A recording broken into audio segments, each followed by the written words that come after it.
All right, so we talked very briefly last time about social value orientations.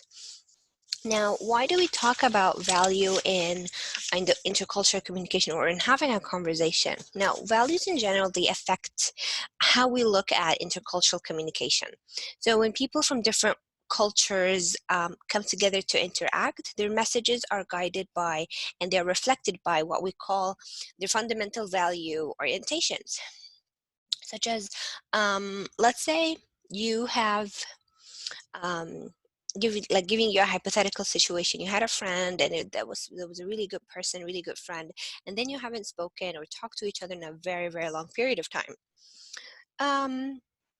This friend became like a successful businessman, and now they are very rich, and then you guys meet again, but this person's value, he's now a businessman, so his values has changed to more money, time is money, for example, and so on.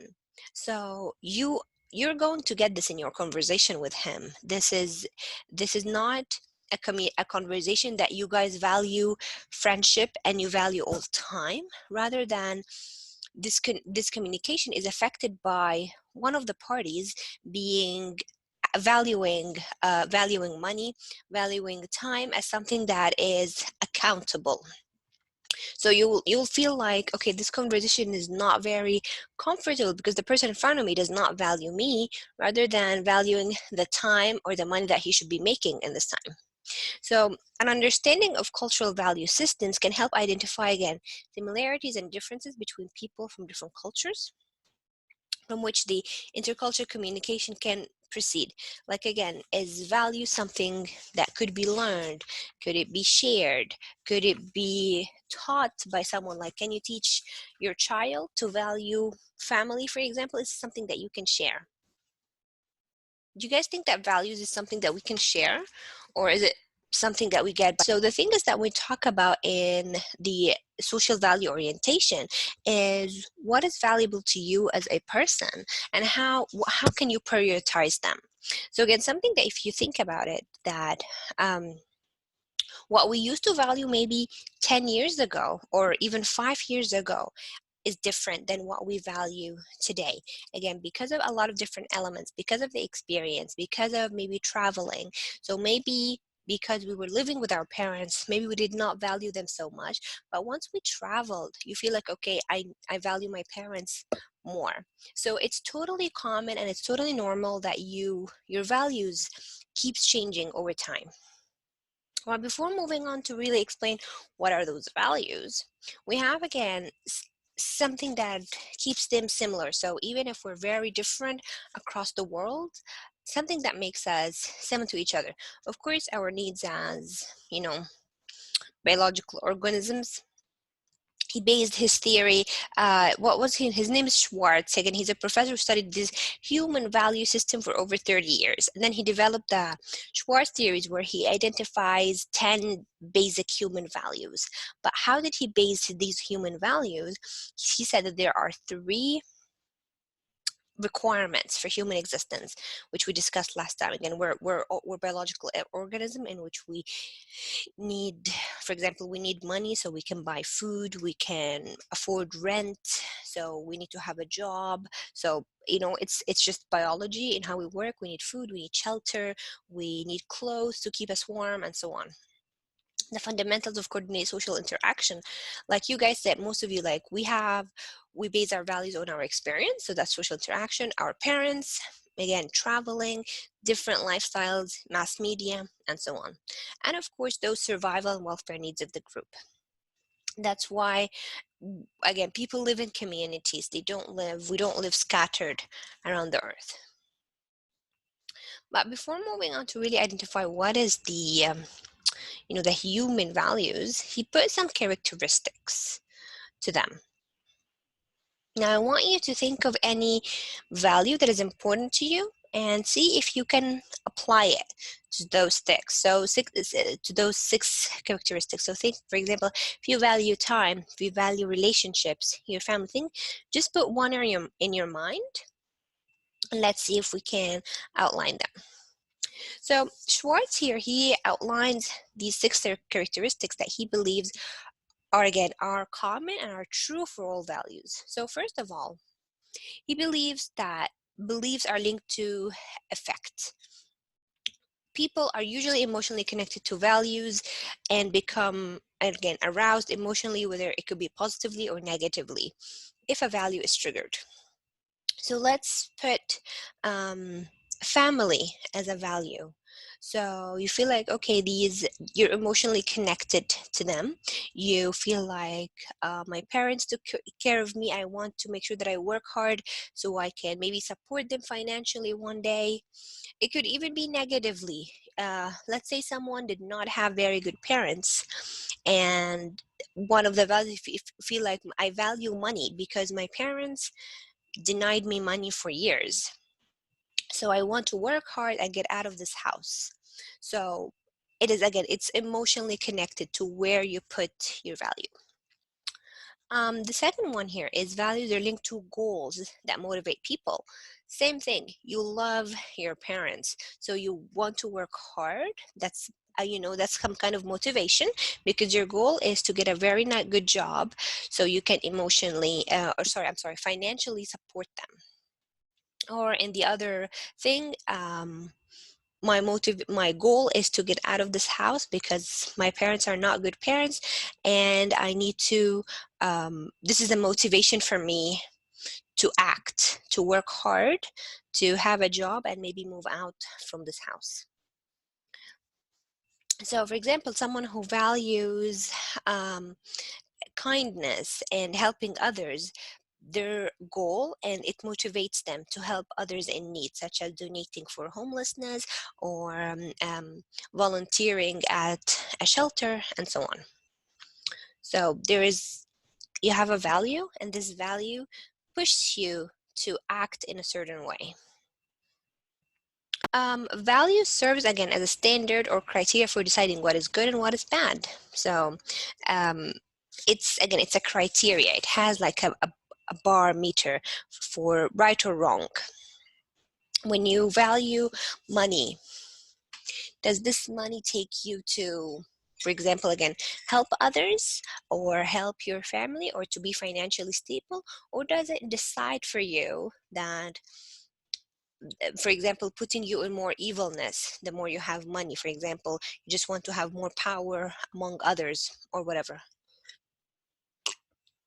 Now, what kind of value do you have? If you value money so hard, this is going to guide you. This is going to decide what kind of actions you take.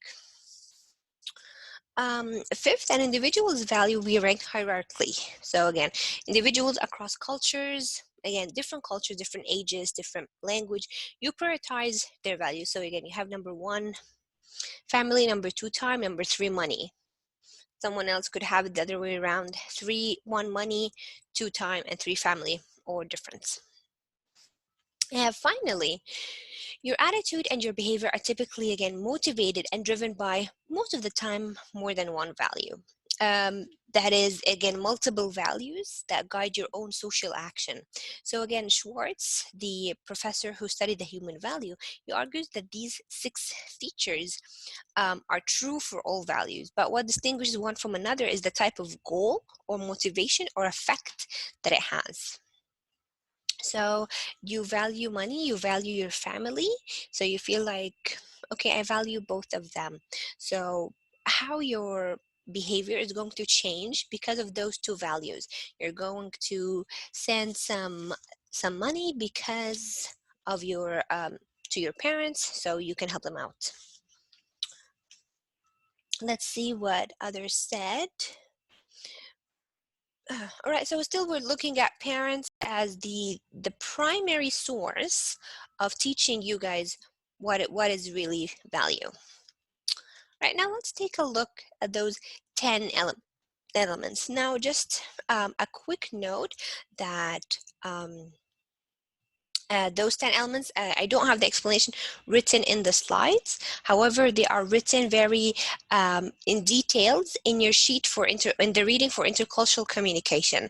So now you're more than welcome to take some notes while we're explaining this, and then you can go back to your intercultural communication reading and read all of those 10 elements. It's basically like 2 lines each with some examples, so it's pretty direct. So I'm going to zoom on each one that we're going to explain. All right, so we have 10 human values that, again, Schwartz think that they are pretty common across the world. So something that we call benevolence. Benevolence here is, as you can see, something that's called like forgiving, honesty, being helpful, loyalty, responsibility. What drives you to be those things, right? So benevolence is basically preservation and enhancement of people with whom one is frequent in personal contact with, again, especially your family, your friends, maybe your co-workers, your colleagues. Why would someone ask you for help and you would agree to help them without nothing in return? For example, let's say you did something wrong and then you were completely honest about it. What drives you to this honesty? What drives you for this? Being forgiven, again, being responsible, and so on. So again, this decides, again, you value people around you, so you get to do those things. You get to be helpful, forgiving, spiritual, and so on.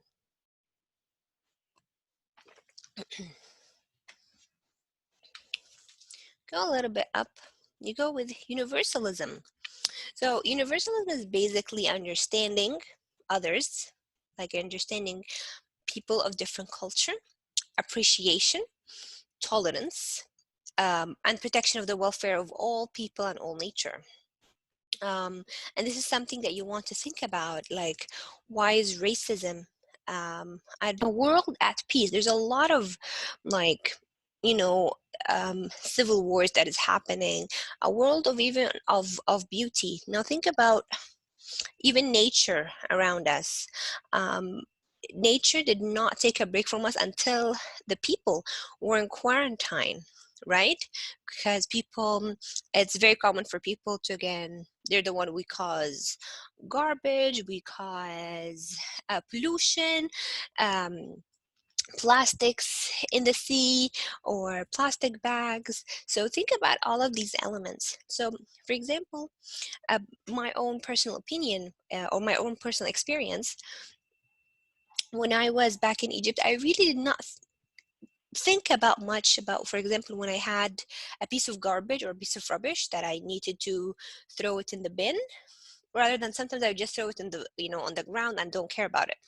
But the more I look at nature around us, that we're the ones who cause harm, the more I started to put it in mind. So I stopped throwing things in the streets. I stopped using plastic bags when I'm shopping and trying to reduce my amount of waste, because this is something that I feel like a lot of people be like, oh, I'm just one person, I'm not going to change it, rather than I am one person among a lot of other individuals, so we can all change it together.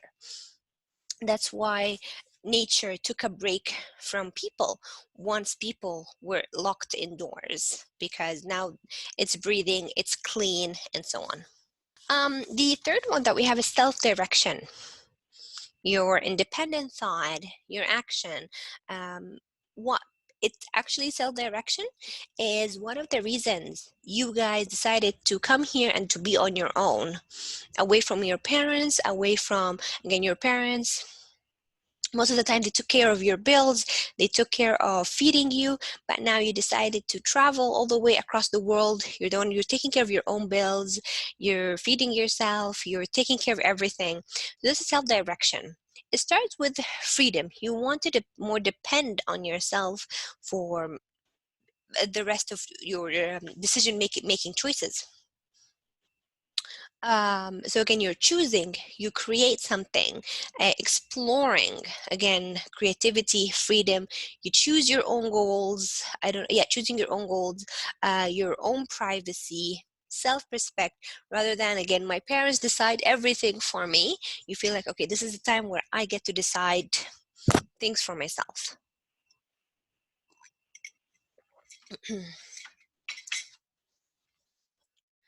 Stimulation. So stimulation is basically anything that drives a person excitement.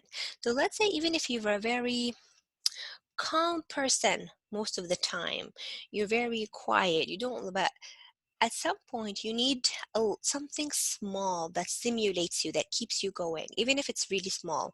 So something like a road trip, you and your friends decide to take a car and go for a road trip to Alberta, for example. So something that is daring. You're daring yourself to drive for like 10 hours straight to go to a completely different city. So it's some kind of giving you a challenge in life.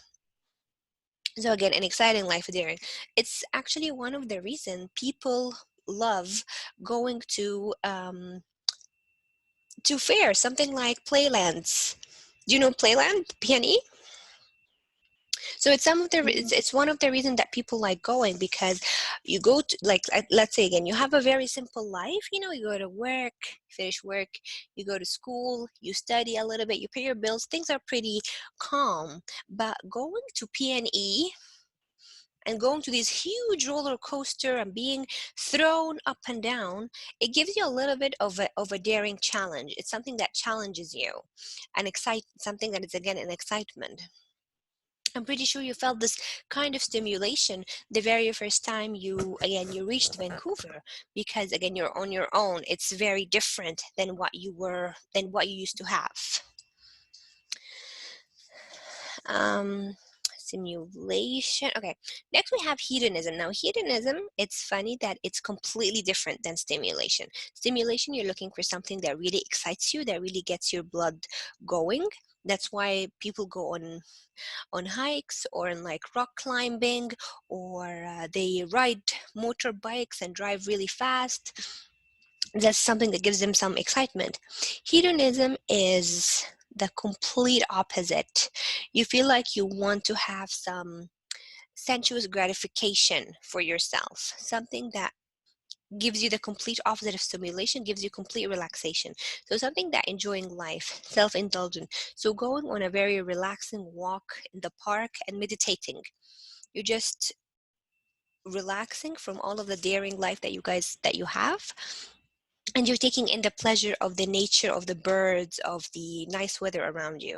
Even small things. You had a very long day and you decided to come back home, wear something very comfortable and watch Netflix and eat ice cream, or go to the bathtub and have some bubble bath or relaxation. That's because you feel like you want to self-indulge. You want to treat yourself a little bit, um, buying yourself something that you thought you really wanted, and so on. Now, in achievement, it's again your own personal success. Why do we want to be successful? First, you feel like, okay, I want to graduate. That's the first level of success. And then I want to have a job. Then I want to be promoted in this job. What drives you to be promoted, right? I mean, others will feel like, you know what, I'm satisfied in this job. I'm satisfied in this level. I don't want to grow. I'm just going to stay like this.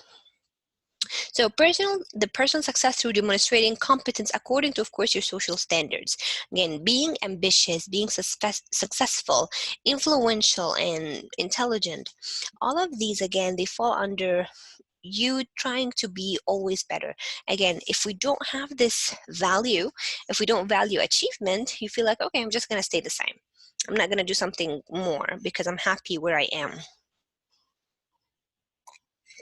And if you do find someone who and let's say you did find someone who's working a very basic job, but they're very happy at where they are, is their own personal satisfaction, will it be less than the achievement? Like, no, you have to go to be better, to be more successful. What decides which is more important, which is more valuable? So again, most of these questions are very opinionated. So again, in your own opinion, those self-satisfaction that I am at this job, I don't feel like growing. Is it less important than being more successful or not? Um, then we have power. Of course, a lot of people do value power. Again, the social status that you gain with power, the social recognition, especially you find it again in what we call it in cultures that has more power, or there's what we call it, power distance. Yes, power distance, where you look at higher people with, like, a higher status, a higher look. So more prestige. You go into somewhere and you're a VIP, for example. Let's take Donald Trump as an example for power. So Donald Trump used to be, again, 10 or 20 years ago, he's a successful businessman. Like, he has a good number of companies, hotels, resorts, and so on. So as a businessman, he's pretty powerful. He's pretty successful. However, 20 years ago, I think it was back in 1998, 1997, Donald Trump, again, he had lots of hotels. His name was everywhere, but no one knew what he looked like. And again, internet was not very common. It was not very big back then, so we could not Google, what Donald Trump looks like. So he was very upset about people not knowing how he looked like or what he looked like. So he decided to make a reality TV show about business people. I don't know if you have heard about this. I can share with you a link to watch in the break. So he decided to make a reality TV show about businessmen, like people proposing business plans, for example. And then he would be on the show so people would know how he looked like. So now he had the money, he had the fame, but he feel like, I am still missing something. And I believe that was one of the reasons that pushed him to run for presidential elections, but because it felt like it would just give him more power. So now he has more power, he has more authority, as we can see here, more authority, more social power, and so on. So you can look at power from a lot of different things. Money could give you power, maybe being an authority figure gives you power, and so on. So again, social power, social recognition. So even lots of these models on Instagram or influential people on Instagram, on YouTube, they might not be very like rich or very powerful. However, they're very famous. They have really good social recognition and social influence. Then security. Being with your family gives you a sense of security. Being with your community gives you a sense of belonging. You are a healthy person, so this gives you a sense of security as well. You have a stable job, you have a stable relationship, you have a stable self. So again, the social order, your family, your security, even being in a safe country. Now imagine living in a country like Yemen, for example. And Yemen has been in civil wars for the past 7 years. Or imagine being in North Korea. You are in a very unstable country. People are trying to travel, people are trying to flee because they do not feel secure, they do not feel safe in their own country. So this national security is also important. Again, imagine living in a country that has been in wars for 7 years. Sense of belonging. That's why pretty sure most of you, when coming here, you wanted to find your own community, your own, if you have some distant family, so you want to make sure that you're secure here. Even you feel like you're working and you have a good number of money in the bank account for security. That's something that would help you out. The last two we have is conformity, tradition. Most of the time they go together, back to back. Now, conformity is a restraint of actions. What is a restraint of actions? Let's say someone was racist to you in the streets and he yelled at you and he called you some bad language. You restrain yourself from punching that person or going back and calling him names, rather than you feel like, okay, I'm just going to walk, I'm going to ignore him. What made you not go back and punch him? Or what made you go and do whatever? Politeness, honoring of the elders. You are in your bedroom with a bunch of your friends, and you're relaxing, you're having fun with them, you're laughing, you're swearing, but then one of your grandparents comes in the bedroom. One of the things that you will immediately do is sit up straight. You're going to sit up, respectfully, and you're going to change maybe the way you're going to talk because you honor the elder who just walked into the room. You and your friends, of course, you love each other, you respect each other, but it's okay. You can swear, you can say bad language. It's okay, it's your friends. But once this older person comes in, you change your attitude. You respect them, you honor them. Your parents is talking about something that you don't really agree with, but you feel like, I'm not going to argue with my grandparent. What makes you do that? What makes you not argue with your parents? That's your self-discipline. Like, you know what, even if my grandparent likes something that I don't like, I'm not going to argue with them. And finally, tradition. Again, the respect for tradition, even if you don't agree with it, your own commitment to, again, to your family, to, again, you accept your portion in life, you accept the customs and the ideas that your culture or religion provides, again, even if you don't agree with it, but you respect them out of respect for your parents and your grandparents and so on. So these are pretty much the 10 elements that we have. Do you guys have any questions about any of those 10 elements? Now, in those 10 elements, some studies put spirituality or religion as a value. However, it was not consistent. So why do you guys think that religion and spirituality is not put into those 10 elements? 80 countries were tested and only 10 had religion as a value. So why do you think so? Do you feel like you have another, do you have an opinion? Do you have a thought, a theory about why religion or spirituality is not among those 10? Now, again, when we talk about values, we wanna discuss why, again, why are they different? Why are they could considered as to be important to one person or another? Okay, so after developing a lot of ideas that, again, could be set as values, those 10, okay, we want to think about themes, how those 10 or where those 10 fall. So they extended them to 25 values, but of course 25 values is a lot, but they thought, you know what, we're going to put them under themes.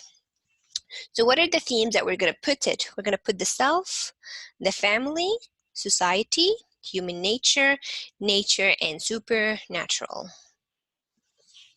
And those 6, again, they are themes. So these themes dictate what kind of values do we have. So I'm just going to draw it so it could make a little bit more sense. So again, you have these 6 themes that dictate the values, which is, again, like when we're saying the self, family, society, and so on. We don't have to write all of them. And then those 6 themes come underneath them, those 10 values. So we have hedonism, benevolence, universalism, what else? Conformity, tradition. So for example, tradition, it comes under society, and so on. So if we want to put at the self, for example, so the self might have power, it might have achievement, it might have hedonism. Hedonism.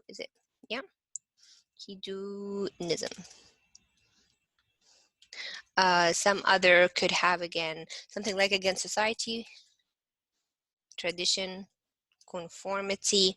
Maybe if we're going to talk about nature as a theme, nature also have the self-direction.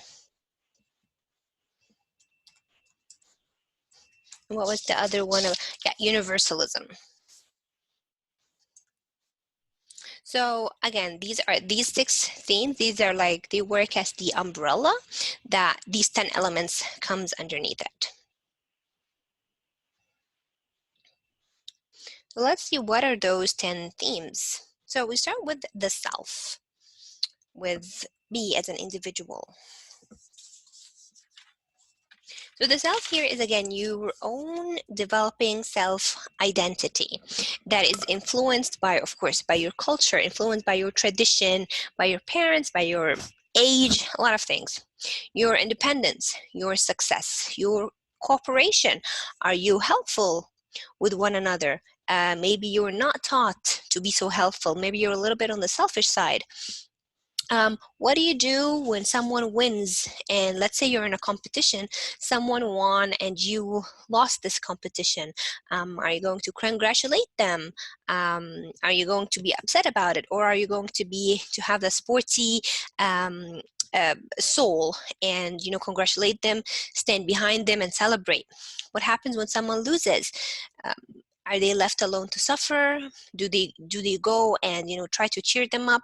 No one would wants to be seen with a loser, for example.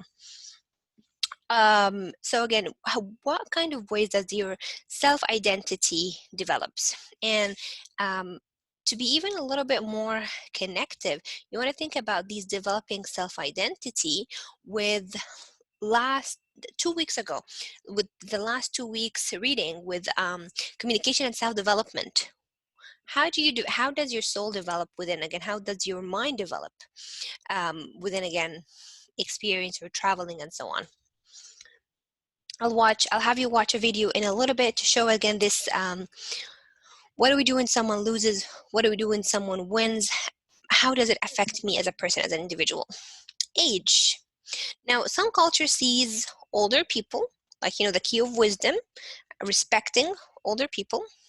Some cultures look at younger children as they are the future. So for example, I remember a lot of times I would be on the SkyTrain and I would see Chinese elderly parents having young children sitting on the chairs instead of them sitting.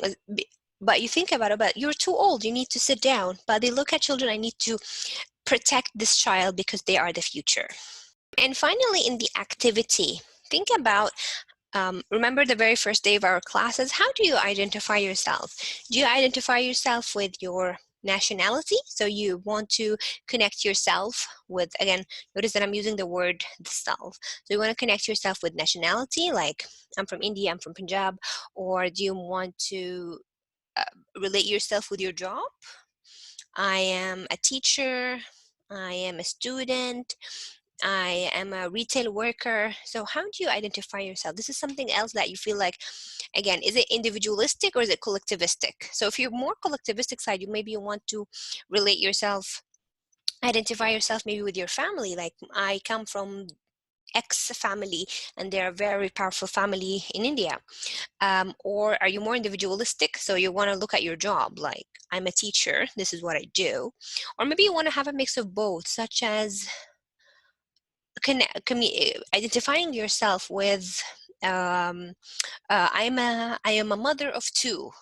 So you have your family and at the same time you're like your job, your occupation. This is a full-time job, for example. We have the family, how we look at family. Now, two questions that we ask here. Now, first of all, how does family relationships differ across culture? Let me know if it's similar to, is it like a similar traditional Indian household or not? So, for example, in Nigeria, or like most African countries, the family line is through the male household, through the man of the house. So he's the one who is responsible for fixing all the problems. He's the one responsible for fixing all the solutions. And that's why, for example, they always prefer to produce a lot more children. So the family name that is through the man keeps on living. A woman, for example, who cannot give birth in Nigeria is divorced. And that's why polygamy is very famous. So a man could marry more than one wife, so they could have multiple kids. But on the other hand, for example, in Western communities, like maybe European, not whole Europe, but let's talk about West Europe, like UK or France or Spain. where the mom and the dad, they both have equal and shared responsibilities. They both are, so no one is on top of the other, for example. There's more like democracy, maybe like instead of just the dad or the male head, he's the one responsible only for, again, fixing the solutions, or he's the one who's having the big decisions. In European countries, they would be more, again, shared equal decisions between the mom and the dad. So you have, again, these two looks of how the family relationships, they're different across culture. Now, in the positional role, the second question that we want to ask, again, please do take notes, and most of these detailed explanations are in the reading themselves. Now, in the positional roles, they refer to how strictly rules are prescribed upon family members. So again, within the culture, within generation to generation, family members are dictated. What's your job, what's your job, and what's your job? So some cultures, again, they have equal roles and different responsibilities. So the man is the protector and the main provider. The women are the homemakers. So that means we have equal roles, but they're just different. Young boys are sent to work. Little girls are helping around the house. Um, um, for example, little boys are taught, don't cry or do not be emotional, because men cannot cry, or men cannot be emotional. Women are best not to work or to be a housewife, for example. So these are all positional. Why do we call it a positional role? Because you, depending on your culture, depending on your gender, you already are assigned position, even if you're very young. So you are assigned a position in the family. The man is gonna do this, the woman is gonna do that. So think about your own family, think about your own household. How does it look like? Is it like a traditional family? Is it more modernized? Do we have equal responsibilities, but they're just different? How does my family look like, and how does it affect me as a person? So if someone grew, let's say a girl grew in a household that was very traditional, and she was asked to always help her brothers out, such as, making them dinner or helping them tidy their bedroom, how does that going to affect her development later on? Is she going to be the same, like doing the same thing with her kids? Or is she going to decide, okay, you know what, I am going to have equal responsibilities to both genders? What do we have next? So next we have the society. How does society comes into our own development? So the social responsibility here, and we have two things that we want to talk about society. We want to talk about social reciprocity between individuals and group membership. Now let's talk about the first one. What reciprocity is, it refers to the mutual exchange between people. Okay, whatever kind of exchange. Now we're exchanging things. I am giving you something like knowledge or information, and on the other hand, you are giving me, being here on time, being respectful, uploading your material on time, and so on. So we have kind of a dealing, a relationship between, like, give and take. Think about any relationship in the world, even with your mom, with your dad, with your significant other. There's always a kind of a mutual exchange. Your parents take care of you, and in exchange you are supposed to respect them, obey them, and listen to them, and so on. So we're talking here in the dealings that people make with others. Of course, what seems to be normal in one culture could be not normal or could be serious in another culture. So if in some cultures, if I ask someone, can I borrow your car? That's totally fine. I can borrow his car, I can borrow someone's car, but I have to make sure that it's clean, that I did not, go to an accident, I did not scratch it, and I give it back. In another culture, it's always required to return the favor. So if I lend you my car, you're expected to give me something in return. You could give me something instantly, such as filling the gas, for example. So I give you my car, and in return, you're gonna fill me the gas. If you didn't fill me the gas, I will always know this person owes me a favor because I gave them my car once. So again, sometimes it's even it gives misunderstanding between culture, because in your culture it's okay, it's normal to help someone and you're not waiting for something. But in another culture you'll be like, I helped this person but he did not help me back. So again, it's considered as a big deal in other cultures. In group membership here, it really differs greatly among individualistic and collectivistic cultures. So again, in individualistic here, um, no, I could actually write it down so you could have it. Okay.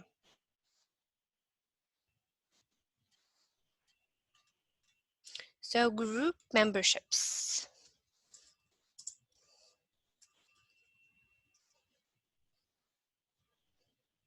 Now we have, of course, individualistic.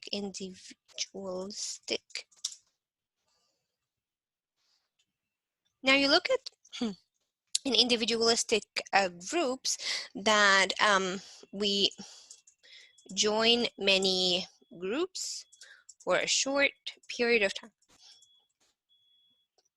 Remember when we talked about association in the low context culture? It's pretty much the same thing. So they join a lot of groups for a period of time.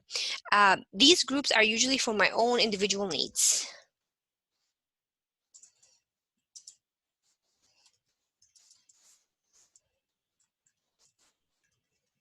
So it could be like political group. You know, I want to join to make sure that the politics in the neighborhood is going to get better. Where it could be hobby group. You know, maybe you're into gardening right now, or maybe you're into music, so you want to join people who do the same thing. Self-help, you know, something like yoga, meditation, hiking. So you could join all of those groups, but usually it's for a short period of time. Um, on the other hand, in a collectivistic culture or a collectivistic member group, so in a individualistic group, what happens is there is very little association with the people that you are in. So when you join a group, you could meet nice people, but once the group has disbanded or you don't meet anymore, most of the time you don't very much stay in touch with those people. I actually say this from experience because, again, I come from a collectivistic background. When I come here, and here's very individualistic, I did join multiple groups because I wanted to meet friends. I wanted to make friends. However, because they're joining only for individual needs, very few of the people that I've met were interested in taking this relationship forward or taking this friendship forward. It was just for, again, a short period of time. In a collectivistic group, again, they join fewer groups. So again, I don't remember, for example, in Egypt that there were people in so many groups at the same time. However, they have small groups. So a family is a group, friends, neighbors, school activities, and so on. But you belong to this group for a long period of time. So I'm pretty sure you could hear maybe your older siblings or your mom or your dad having friends all the way back from college. Now the last one here is called intermediary.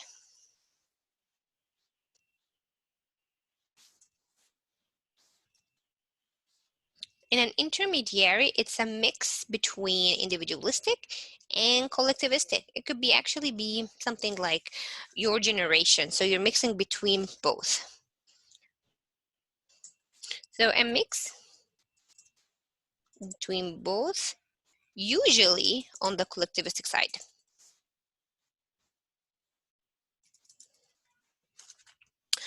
So for example, in China, there's the concept of respect for others that binds a society together. So again, it's a sort of a social status or how a person is ranked in relationship to others. So again, the a higher person is in their job or money or the ranking of the family, such as a grandparent. It's again determined by stuff like I said, like your wealth, your power. So the more powerful you are, the more respect you have for them. Maybe here in Canada, it does not matter if you're too powerful, if you have too much money. It does not really matter, because people are very they're not ranked hierarchically. So for example, you walk in the street in a carnival and you can see Justin Trudeau just walking beside you. So in a group membership, it's fine to have a mixed ranking among people. It's very important to stay maintained in this business or personal relationships. In some countries, the higher the rank is, the more critical and the more concern it is that you are seen among people. The fourth is human nature, and we have two things that we want to basically connect them between the human nature. So I think someone here explained, not explained, they asked earlier when we were talking about low context culture and high context culture, what if a person was extrovert, or what was a person of introvert? And I told you, I don't, if you have asked this question, please remind me with yourself. So I told them that these are more personalities. The personalities here is your temperament. This is it. Okay, so human nature. Now again, a human nature is the orientation that deals with how culture perceive a human character or a temperament. So again, which is your nature that affects your behavior? So again, I'm going to go back to this whiteboard.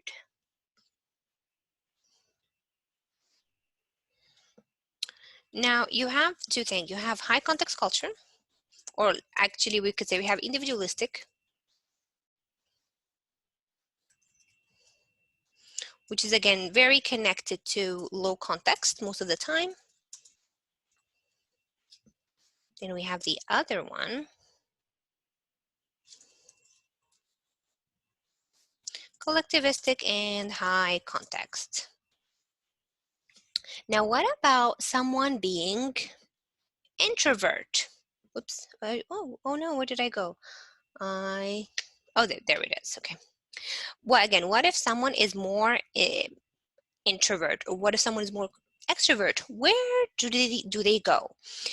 It's not necessarily that they have to go through one point or the other, because an introvert or an extrovert, it's a more of a human personality. Now, in Western cultures, again, we have here, gonna write it here, human nature.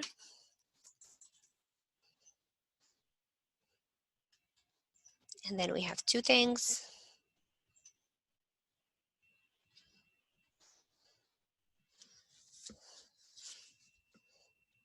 Grab human character.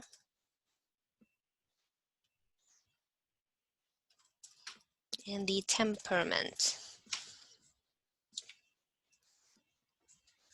Now, in Western cultures, maybe children are taught to use their head, have more opinion, or do what they think is correct. Friends could be, again, cruel or mean to each other and say, like, stop being so emotional, for example. On the other hand, for example, in something like Japan, like the video that we have seen, children are told to follow their intuition and to lead with their hearts and to lead with their emotions. Again, like the video that we just saw, the other students, the other kids were very kind to one another and started to motivate their friend. So again, we have this human character. Now, human character, you can have so many things. So example is extroverts, like you guys mentioned, or it could be introvert, could be it could be detail oriented. It could be a shy person, could be a negative or pessimistic person. So it could be cheerful person.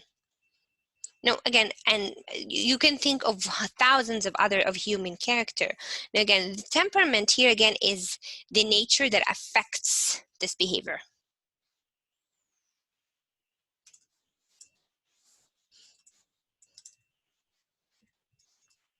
This is it? That's correct. Yeah. The nature that affects the behavior. What behavior are we exactly talking about? This one, this behavior.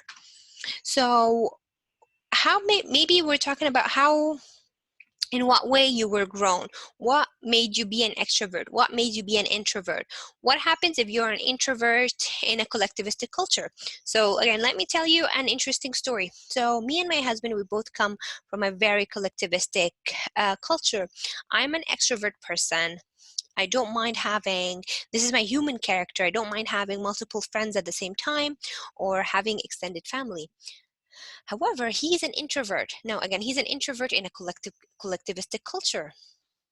Sometimes he is seen as, why is he so shy? Why is he not talking to us? Does he not like us? Why these questions? Because you remember when we talk about high context, we see that they look into more details. We look at the silence. Why is this person quiet? Why is he not communicating with us?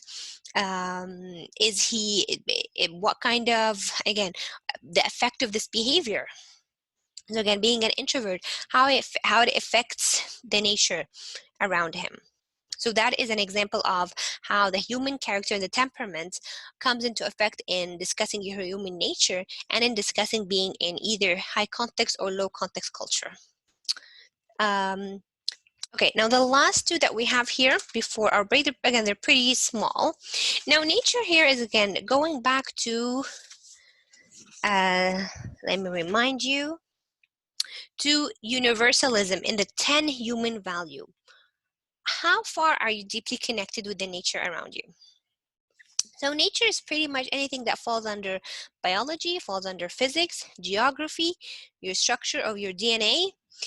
In some cultures, we learn about these things just in school, just in colleges. In Western cultures, you go out, you learn about them through direct experiences. Again, what is our relationship with nature? Are we okay with throwing garbage on the floor, on the ground, in the streets? Or do you feel like I'm going to hold on to this garbage until I find an actual garbage bin? Again, what affects this decision? Why do you decide, ugh, fine, I'm going to throw it right now? Or what makes you decide I'm going to hold on to it? Something like maybe fishing or hunting animals. Are you with this? Are you with it? Are you against it? What, again, what affects this decision? If you are with hunting animals, if you're not with hunting animals, and so on. The final one here is supernatural. Now, what is supernatural? It's basically our look at different things. So there's so many things that falls under supernatural. Let me go and write it.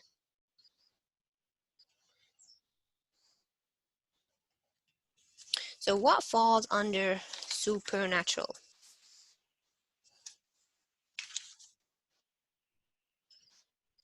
So one idea we have, I think we have spiritual, cosmos. Okay, I think we have a few things. So let's see.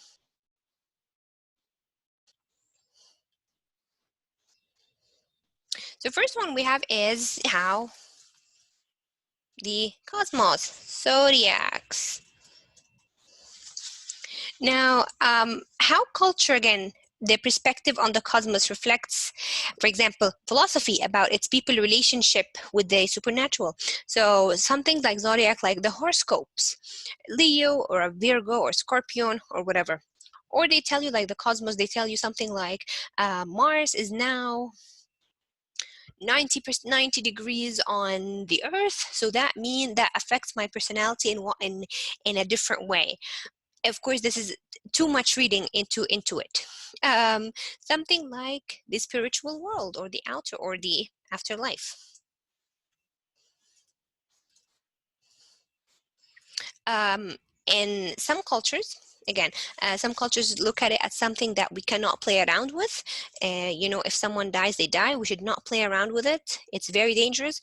And in Western cultures, supernaturals are they're actually studied scientifically. They look at it, they try to understand, for example, ghosts or the dead, and so on. And of course, you have the last one. You have the space, origins of the universe. Again, other cultures think that does it something that happened thousands of years ago, does it affect us today? Does it affect me as an individual person? Like, does it affect my personality, my thoughts, my ideas, and so on? So there's so many things that you want to think about again. And do you take, for example, do you take horoscopes seriously? Why do you take it seriously? Something like, again, the movement of the planets and the stars, where people think, oh, it affects me, it changes my personalities, it changes how I look at space, and so on, and my own self. So these are pretty much the 6 elements that we have discussed. So wealth is the pretty first one. You have either people who are very, very rich or people who are very, very poor. So that's the first look of inequality. You have power. Power could come again in different looks. Someone who is more powerful, so in an upper position. Could even, like the case in the United States, who's more powerful? White policeman, and then we have black citizen. So who's more powerful than the other? We have powerful like the monarchy, like kings and queen, over the normal, the rest of the village. So power could, the look of power could come, there's someone, of course, who's more famous, like a celebrity, among others. So we have human rights. Again, food, water, education, shelter. Not in some countries, there's a lot of people who don't have access to, decent food, decent education, clean water, and so on. And the last one is technology. Now, technology is it's a very interesting point in discussing power distance and discussing inequality. So again, my own personal experience in equality, let me know if you guys had similar experiences, is in technology. So one time I was like today, but that was like 5 years ago, I was on Skype. I was talking to my dad. He lives in Dubai. So I was talking to him, and the lady who helps my mom to clean the house, she was walking behind me, and then she saw the video camera, and then she saw herself, and then she saw my dad. And then she paused for a second. She was very surprised, and she said, Nurhan, is this, how are you talking to him right now? And I told her, there's internet. We use the laptop, or you use mobile phone to, stay in touch with our family, with our parents. And she was very surprised. She said, how does it happen? And she said, oh, can he see me right now? Is this doing live? Did you record it previously? So the idea of her, being connected virtually, it was very surprising to her. A lot of people don't understand, the concept of maybe internet or smartphones. They might not have access to it, or they don't understand what is it. So again, personally, I did not know that technology was such a big deal until I've seen the cleaning lady so surprised in talking about, talking to face. And this is when I really understood that there's an inequality in technology. They don't know how it is used. So we have 2 looks of power distance. We have something that's called small power distance. So small power distance means there's almost little to no power between people. And the one is large power distance, mean that you always respect people above you. So let's talk in small power distance. Usually it happens like maybe in US and Canada. I remember some of you saying last class where people, you might call me with my first name, and that's totally acceptable, that's totally fine. You might call your boss with your first name, also totally okay, because there's small power distance. So again, in US, Canada, maybe Austria, some parts of Europe. So in the US, people generally try to, again, that's generally, we're not talking about what happened, unfortunately, yesterday or 2 days ago in the United States. They treat each other as equal. So again, if you're a cleaner or if you are the CEO, we're both doing different jobs. So we treat each other unequal in personal and professional lives. However, inequality could come again in different, like we said, wealth, power, and so on. In families, it could even be seen as family, such as you're not allowed to disagree with your parent because I have more power and more authority above you. So cultures with small power distance, again, Canada, Austria, they really do emphasize inequalities among people. So they say that we should be interdependent between less powerful and more powerful. Let me actually write these elements down. Where is it?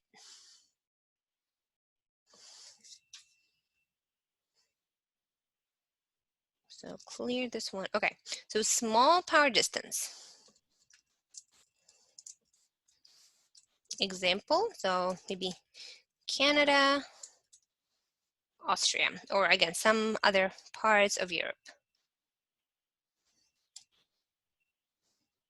Okay, so what are some of the elements in the small power distance? So again, less powerful and more powerful people.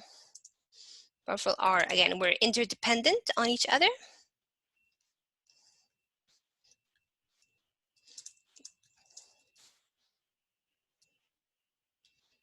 Um, something, whoops, that's, the other one is, again, family members are treated equally.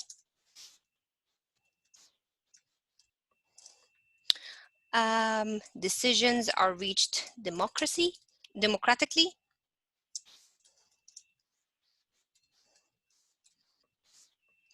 Something again like not arguing, but disagreeing with your parents. Do you reach a democratical decision, or only the father, that's the person who decides or has the final say? So do you come from a small power background or a more powerful background? Teachers expect students to interact, um, ask questions, even have, again, challenge their teachers. Did I tell you guys about that time I got a detention because I corrected my teacher? Very quickly, I used to, my school, when I was younger, I was in Dubai. Dubai was very small power distance because it's multicultural. It's very much like here, so many people from different places. And it was totally acceptable to point maybe a mistake or to challenge my teacher. It was totally acceptable, totally fine. When I went to Egypt, which is a very large power distance country, I corrected my teacher for a mistake, and then I got detention because she thought, I embarrassed her in front of everyone else. Which again, I thought, why would she do that? Because my only thing was I was paying attention. I only saw this happening when I became a teacher myself. So now I'm not a student anymore, I became a teacher. And I was explaining something, I think 2 semesters ago. And one of the students, she told me, Nurhan, I think there's a mistake. Do you think I punished her or was happy with her? Another thing on small power distance, that workers are expected and even encouraged to climb the ladder of success. So you work hard. I had one of my students, I actually met him by total coincidence. I was walking and I saw him. He used to work as a cashier in Dollarama, but then he started to work. He was a very hardworking, and then he's not a cashier anymore. Now he is the manager of the branch. That means that he had the means and he had the positive encouragement to make sure to climb the ladder of the success, and now he became the manager of the branch. Earned power means that you worked hard for it. That's in small power distance. You earned your power, you worked hard for it, and you got it. So earned power, again, is something like by hard work, motivation, and again, most of the time they dislike the power that is given by birth. Again, when you know what I mean by birth, like for example, if you are the son of the king and queen, so you're automatically a king or a queen later on. Now, in a large power distance, now that's the complete opposite.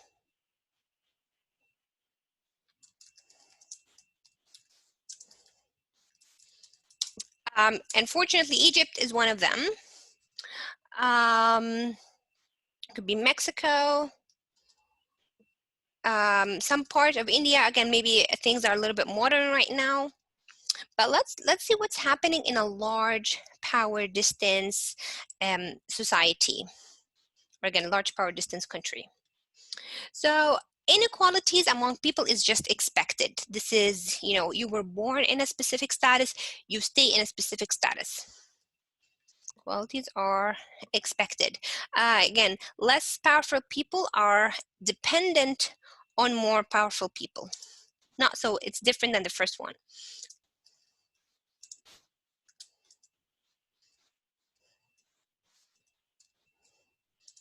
On more powerful.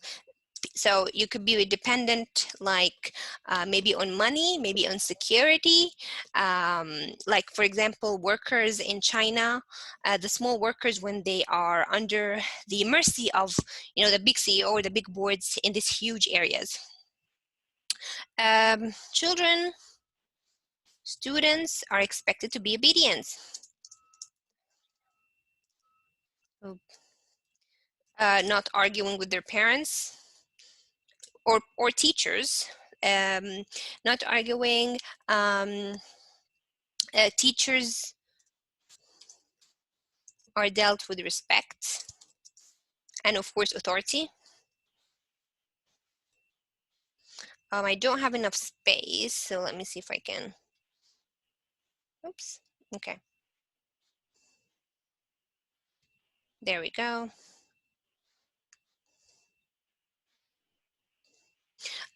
What else? Father is the primary ruler, followed by the son. Oh, of course, the eldest son. What else do we have? Again, workers are sometimes uneducated, which is very sad because they're expected to be exploited. So workers are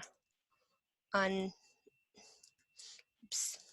Can you guys still see if I'm writing down there? Is it good? Yes.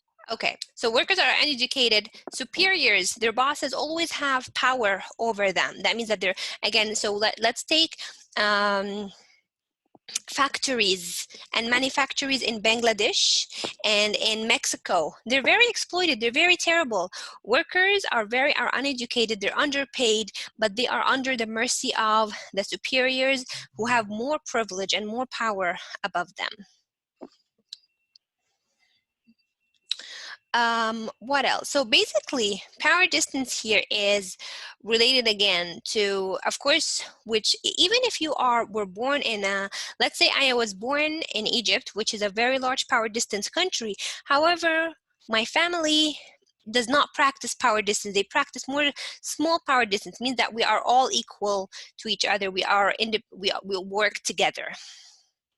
But let's take the country, as a whole.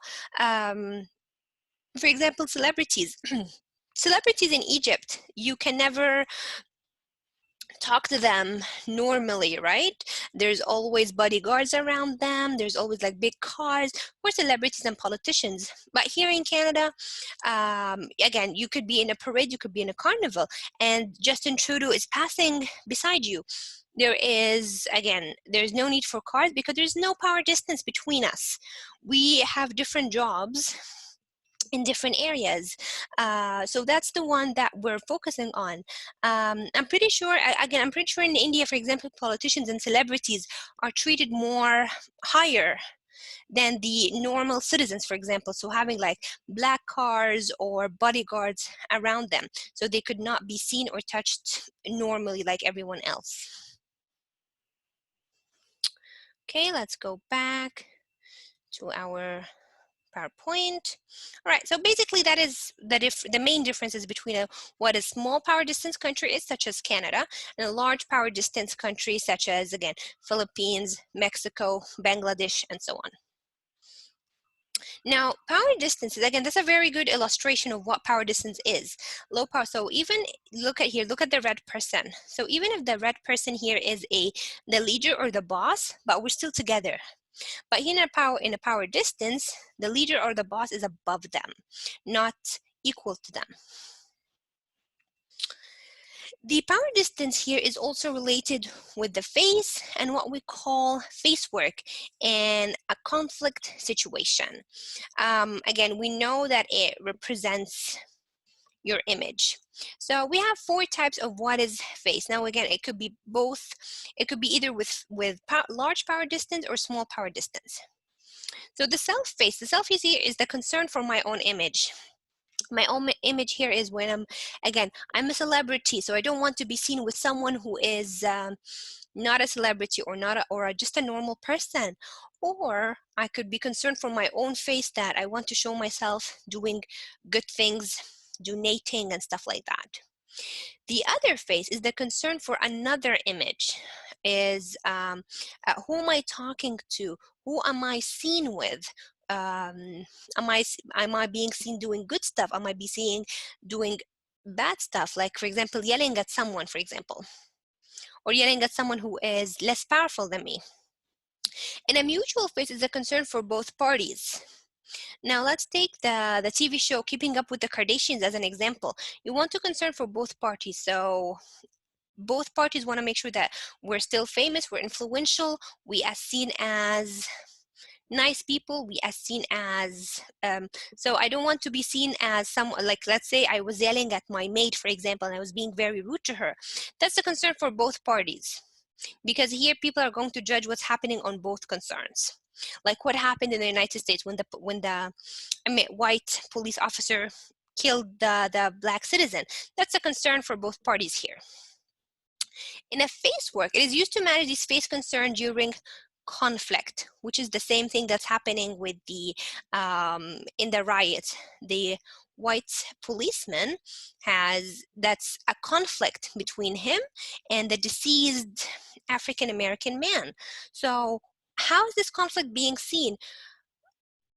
Again, as someone who is outside of the party, am I going to side with one who has more power, or with the person who has less power? Who has more power in this situation? The white police officer. So who has again, managing their face, how am I going to see it during conflicts? Who has more power, and who am I going to side with? The person who has less power, or the person who has more power?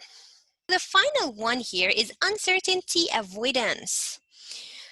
All right, so what happened is uncertainty avoidance again, and I think me and you, coming from kind of similar culture, we do have this part in us. So basically, you communicate with someone from another culture. What happens is you get a little bit anxious, you get a little bit uncomfortable, because you're not sure exactly how to deal with this person from a different culture. For example, 3 or 4 semesters, I had a few Egyptian students come to my class. So I tell them, why did you pick this class? Their very basic and simple answer was, you're Egyptian, we're from Egypt, and so we want to be comfortable in the way that we are dealing with you, because we don't know how other teachers from other cultures are going to react, or we don't know how to deal with them. So any situation come again with uncertainty or unpredictability, because simply there might be some misunderstanding with you and someone else from different culture. It's again the degree of which members of particular culture feel threatened by uncertain or unknown situation. Very similar to, remember the fluidity of the situation? In communication and development, you want to be in control of the situation, so you could have better certainty when you're going, for example, you're going to a party, and your friend, not a party, but your friend told you, we're going to have a very relaxed outing, just you and me and 2 other guys. So you said, okay, just 4 people, that's totally fine. Then you find a huge party going on, so many people, and then music and stuff. So here your uncertainty becomes high, your anxiety becomes high, and then communication in these situations becomes difficult. Now it happens due to being, of course, in low context versus high context. It could be because being individual or being collective. Of course, all of these depends. But let's talk about, the bigger umbrella. Now, again, we have 2 things. We have what we call certain, strong uncertainty, and weak uncertainty. Now, when we talk with uncertainty avoidance, again, they're very similar to low context culture, which is very similar to Canada. So in cultures with weak uncertainty avoidance, uncertainty is very normal. It's an okay, and it's a very normal part of life. It's totally okay. You expect each day as normal as it comes. You don't really put a lot of thoughts into planning each day. The people here uncomfortable with ambiguity. So, okay, ambiguity is fine. It's totally okay. Uncertainty, totally okay. You don't mind it. What is different is curious. That's why, again, that's why a lot of you'll find American and Canadian people traveling to different places or to dangerous places, going hiking, going rock climbing. These are all dangerous, but they look at it as just it's curious. I'm curious to understand what happens next. Um, Again, they're comfortable with this ambiguity, and they are guided by the belief that what's different is okay, different is curious. Students enjoy, classroom discussions, open-ended questions. That's why, again, a lot of, or at least where I come from, when I was in Dubai, teachers were always encouraging students to discuss, ask questions, be more, again, challenging.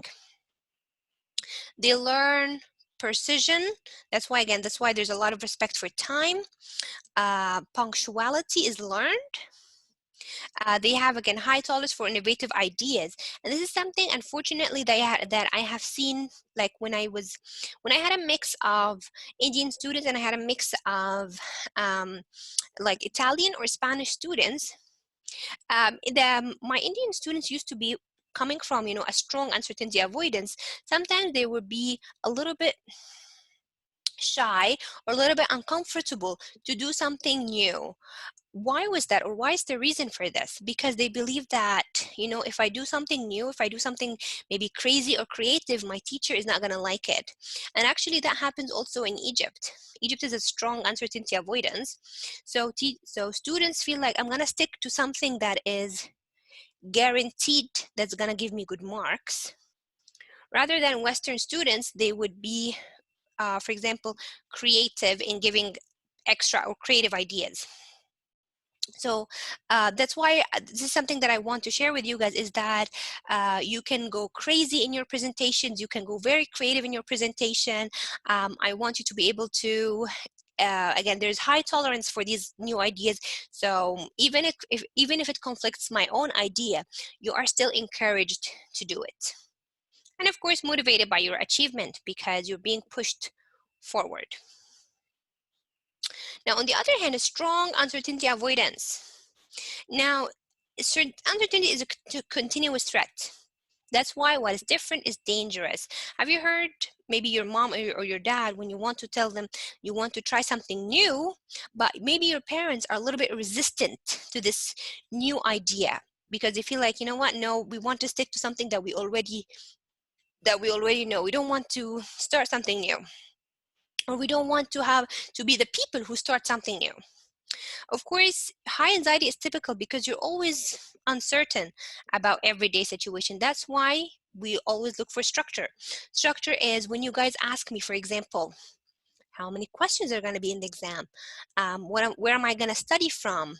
How are you going to test me? So you're looking for structure. You want your anxiety to be low. Because you come from a high uncertainty avoidance background, you want to make sure that you have everything planned for your midterm exam. That's why there are so many questions about the midterm, because you want to, of course, you want to avoid ambiguity. So if I tell you we have, I don't know what kind of exam we're going to put, most of the time you're not going to like this because you want to have structure. You want to be prepared. You want to feel more in control. Okay, so if I know how many questions she's going to put, if I know where am I going to study from exactly, I have a little bit more structure, rather than just, I don't know how the exam is going to look like. So uncertainty is a continuous threat. That's why it would make people really stressed that I don't have things planned out properly. Time is money, because we realize we don't learn it. It just happens, again, by experience. You look for structure, of course, at homes, work, and even in outings. That's why you ask your friends, what are we going to do in this outing? Who's coming? Where are we going to go? So you're looking for structures. Teachers and higher roles should know all the answers. So it's always very surprising when a teacher tells you, I don't know the answer, let me look it out. Or actually teachers would tell you anything, but teachers would sometimes in strong uncertainty background, they would not tell you that they don't know the answer. They will just go around it instead of telling this to you. So again, we look for a more comfortable and a structured environment in our house, in our place. That's pretty much it about intercultural communication.